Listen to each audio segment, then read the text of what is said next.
Hi! In front of me is ASUS ROG Phone 7, and today I would like to show you how you can turn on and use voice typing.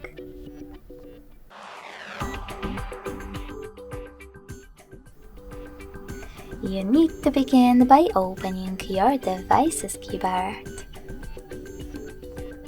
If microphone icon is not visible at the top right corner of it, select this gear next to clipboard.